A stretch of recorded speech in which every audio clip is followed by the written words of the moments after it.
अर्जुन बनो, कृष्ण अपने आप मिलेंगे। एक बार मेरे से कोई पूछने लगा कि नमस्कार राजन जी, योगी जन द्वारा बताया गया मुक्ति मार्ग साधारण लोगों के लिए बड़ा दुष्कर और दुस्साध्य होता है, लेकिन यह भी सत्य है कि इसी कठिन मार्ग से गुजरने पर श्री कृष्ण ने अर्जुन को दृष्टि प्रदान की थी। हालांकि यह बहुत संकरा मार्ग है। क्या साधारण जन के लिए मोक्ष या मुक्ति का कोई सुलभ मार्ग हो सकता है जो योगियों द्वारा बताए गए कठिन मार्ग से अलग हो?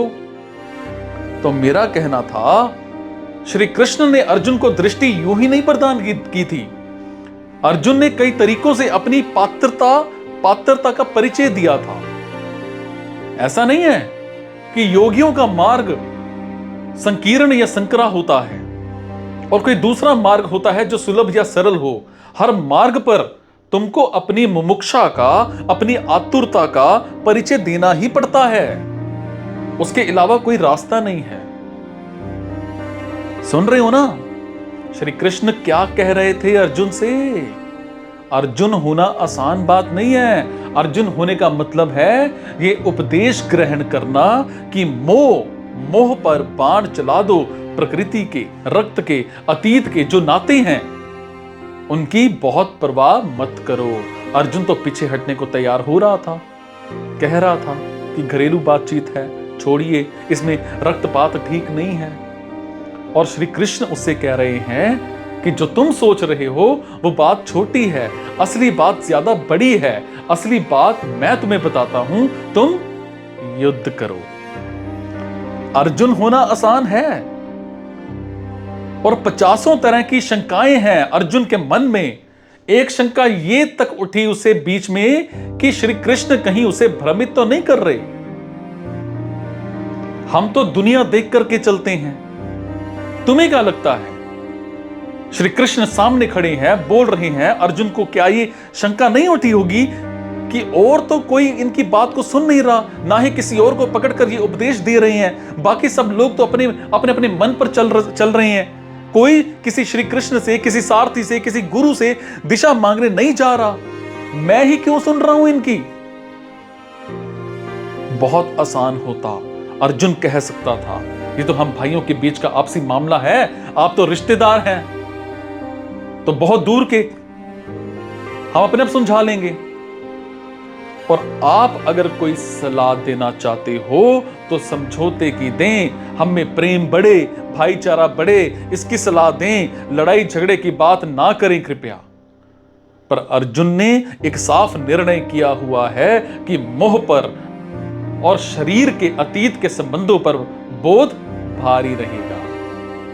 श्री कृष्ण जब बात कर रही हैं अर्जुन से तो उसके लिए श्री कृष्ण ही सर्वोपरि हैं। वो ये नहीं कह रहा कि जाऊं जरा अपने बड़े भैया से तो पूछाऊं, वो भी धर्मराज कहलाते हैं। लोभ और शंका उठ सकते थे ना अर्जुन के मन में कि हे श्री कृष्ण, अगर आप धर्म की बात कर रहे हो तो थोड़ा बहुत धर्म तो मेरे बड़े भाई को भी है, वो भी तो जानते हैं। मैं आपकी बातों पर जरा सत्यापन, वेरिफिकेशन तो कर लूं, क्योंकि आप बहुत खतरनाक कह रहे हो।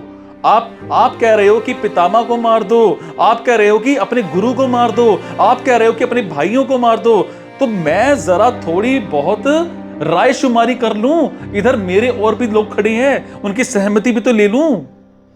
अर्जुन किसी की नहीं सुन रहा। आसान नहीं है अर्जुन हो जाना, सच में। जिस किसी में अर्जुन जैसी प्रगाढ़ निष्ठा होगी सत्य के प्रति, उसे श्री कृष्ण मिल ही जाएंगे दिव्य नेत्र प्रदान करने के लिए। श्री कृष्ण का कोई एक रूप तो होता नहीं ना। जैसे तुम्हारा रूप अर्जुन जैसा नहीं है, इसी तरीके से तुम्हें तो श्री कृष्ण मिलेंगे। उनका भी रूप वैसा नहीं होगा जैसा उस अर्जुन ने देखा था। अगर बिल्कुल अर्जुन जैसे ही होते तो तुम्हारे सामने जो श्री कृष्ण खड़े होते वो भी ऐतिहासिक श्री कृष्ण जैसे ही होते। पर जब तुम्हारा रूप दूसरा है तो श्री कृष्ण भी रूप दूसरा होगा।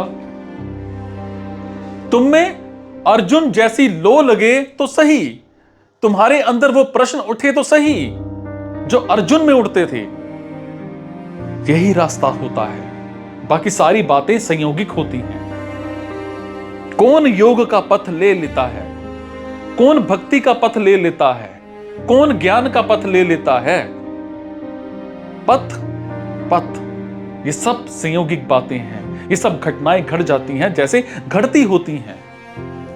अरे मूल बात दूसरी है, केंद्रीय बात है मुक्ति की, बोध की, तुम्हारी अभिप्सा की। वो अगर है तो फिर कुछ ना कुछ हो जाएगा।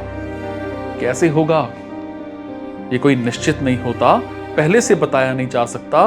किसी न किसी तरीके से कुछ हो ही जाता है। जिसे चाहिए वो खोज ही लेता है, या कह सकते हो कि जिसे चाहिए उसे मिल ही जाता है।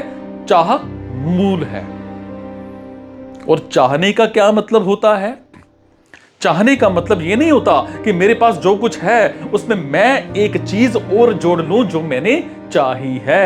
हम आमतौर पर जब चाहते हैं तो हमारी चाहत ऐसी ही होती है कि कुछ है मेरे पास और उसमें कुछ और जोड़ लूं।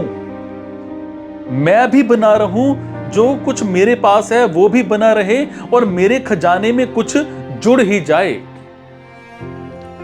वास्तविक चाहत, आध्यात्मिक चाहत कहती है कि जो मुझे चाहिए उसके लिए मेरे पास पहले से ही जो कुछ है, मैं वो सब कुछ लौटाने को तैयार हूं। और वो इतना कहकर भी रुक नहीं जाती।